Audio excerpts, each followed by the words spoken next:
It was a bright, sunny day. Two school buses were packed with high school girls on a trip. Out of nowhere, a weird, evil wind blew through. The wind was so sharp it sliced the buses clean in half.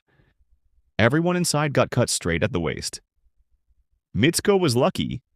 She had bent down to grab her pen and just barely dodged it. The bus slid a bit before stopping. Shaking and scared, Mitsuko realized she had to run. The wind was crazy strong. It even chopped down the power poles like nothing. She ran down the road, but the wind chased after her. Along the way, she saw 4 hikers. Mitsuko yelled at them to duck, but she was too late. She managed to tackle one girl down and save her, but the rest didn't make it. Soon after, a group of cyclists came riding by. Same thing, all sliced in half. To escape, Mitsuko rushed into the forest, but the place was full of more dead bodies, the upper halves of girls from another school, floating in a lake. The scene was terrifying. Mitsuko grabbed a fresh school uniform hanging on a tree branch and quickly changed. In a daze, she wandered into another high school. From the uniforms, it was clear this was the same school as the girls in the forest. Inside, everything looked normal, like nothing had happened. Her classmates greeted her warmly, even though they weren't supposed to know her. What shocked her more was seeing her friend Aki, who had been killed earlier, alive again. Aki looked at Mitsuko's wet hair and asked why it was strange. Mitsuko was just as confused. She wondered, "This isn't even our school. When did you get here?" Then another breeze blew through. Mitsuko ducked out of instinct, but nothing happened. Everyone looked at her funny. She started to wonder if everything earlier was just some nightmare. She told Akai about the dreamlike wind that cut everyone in half and chased her. Mitsuko pointed at the trees swaying outside, panicking. Aki stayed calm. She opened the window, held Mitsuko's hand, and let her feel the harmless breeze. Nothing happened. Mitsuko finally relaxed. Maybe it really was just a dream. She even felt like her memory was missing. If not for Aki, she wouldn't even know her own class.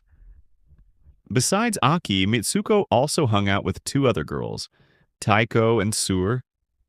They called Mitsuko Sur too because she always did weird, surreal stuff. The 4 of them ditched first period and went to the woods. After hearing Mitsuko's story, Sur said there are endless parallel worlds, endless possibilities. That meant Mitsuko's dream really happened, just in another reality. Then they found blankets and pillows spread out in the leaves. Whether it made sense or not didn't matter. They started a pillow fight like kids on the bus. During the fight, Mitsuko cut her hand. At the same moment, she saw 2 girls far away, one in a school uniform, one in a wedding dress. A second later, they were gone. Sur picked up a pillow feather and said, "Where this feather falls is already decided." Life's weird. Don't overthink it. Do things before you even realize it. Like yelling in class, flipping every desk in the room, or right now, jumping into the river. Second period was about to start, so the girls jogged back. Watching Mitsuko's back, Sur muttered, "Don't lose to the surreal." Life is always surreal. If you can't handle it, you've already lost. In class, the teacher asked where they'd been. Aki lied and said she felt dizzy. The teacher believed her. Mitsuko noticed a pillow on the floor and tossed it at Aki. Out of nowhere, gunshots blasted. No one saw it coming.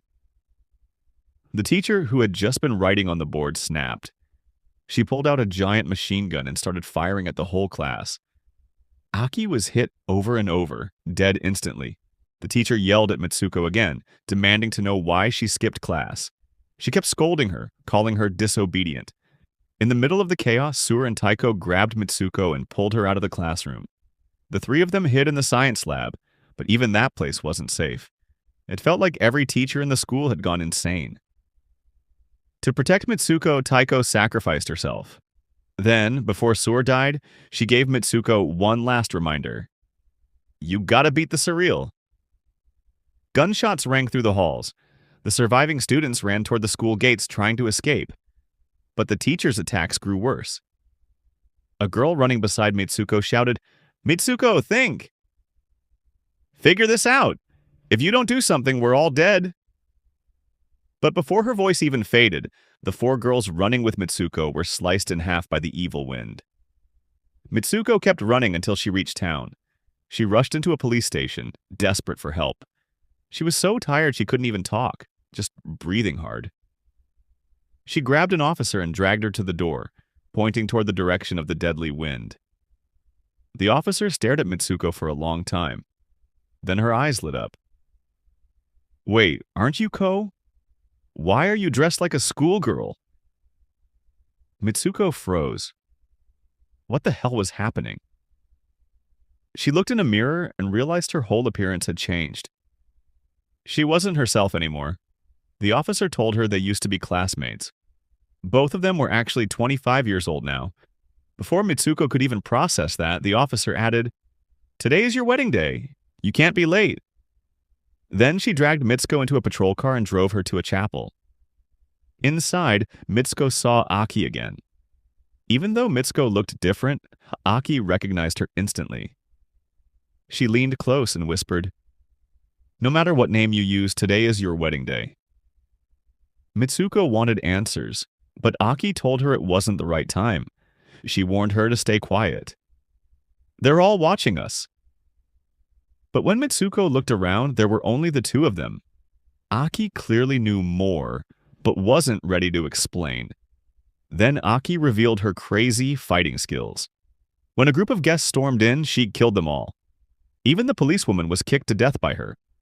Under Aki's lead, Mitsuko fought back too. After the battle, Aki handed her a broken bottle and told her to take it into the chapel. The wedding ceremony began. Mitsuko walked into the hall with the bottle in hand. At first, everything looked normal, but in a flash, the guests went insane, screaming, shouting, even ripping their clothes off. Then came the biggest shock: the groom. He was a pig-headed man standing inside a coffin.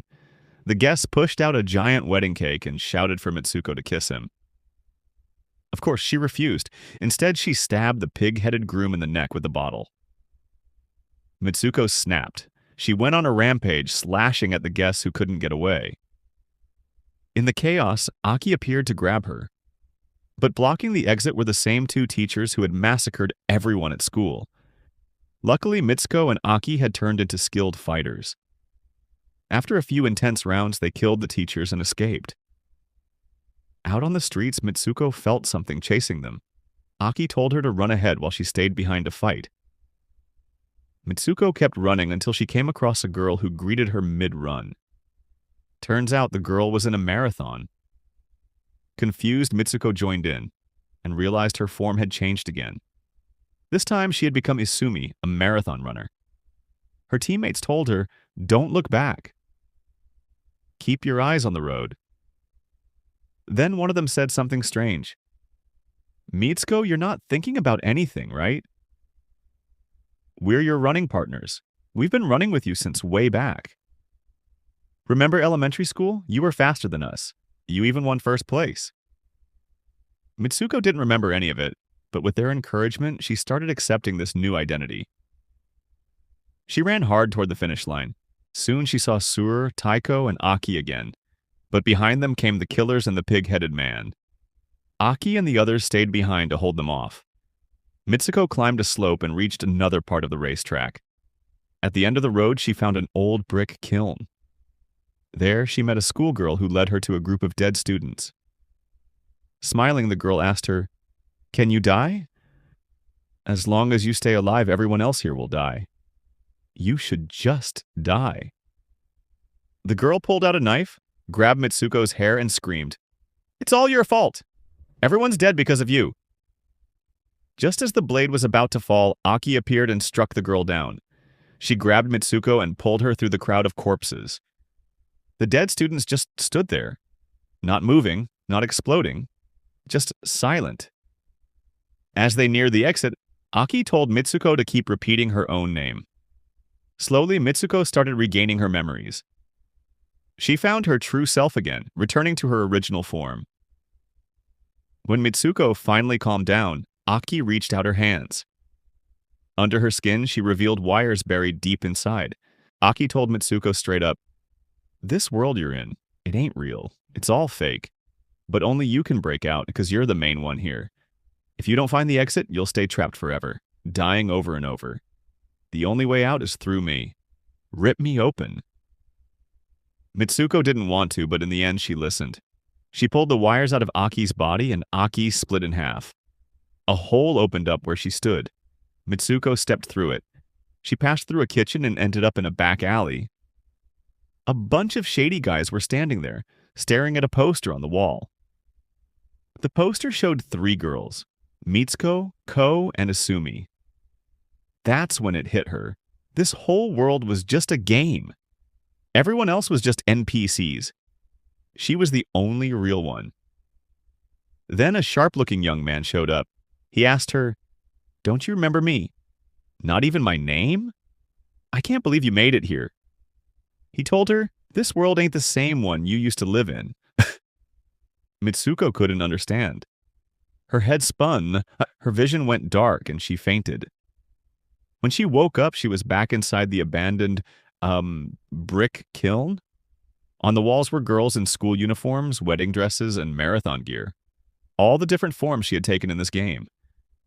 At the far end sat an old man with long white hair playing a video game. On the screen were the very scenes Mitsuko had just lived. He turned to her and dropped the bomb. "You're in the future now. 150 years ago, I knew you at school. After you died, I took your DNA, and your friends too, and used it to make clones for this game." Then he revealed his sick truth. His biggest wish was to sleep with her. This final stage of the game had been built just for that. The young man from earlier appeared again. Turns out he was just the younger version of the old man. He stripped down, laid on a bed, and beckoned Mitsuko to join him, while the old man urged her on. But Mitsuko remembered Sur's words. "Life is surreal. Don't let it mess with you." Instead of giving in, she fought back. She ripped open a pillow and smothered the young man with it, feathers flying everywhere. Then she grabbed the old man's cane and stabbed herself in the chest. At the same time, Ko stabbed herself with a broken bottle, and Asumi ended her life in her own world. These weren't acts of weakness. They were their final rebellion against being controlled. In the end, Mitsuko woke up alone in a snowy field. Nobody else around. She ran forward into the distance, finally free from the game.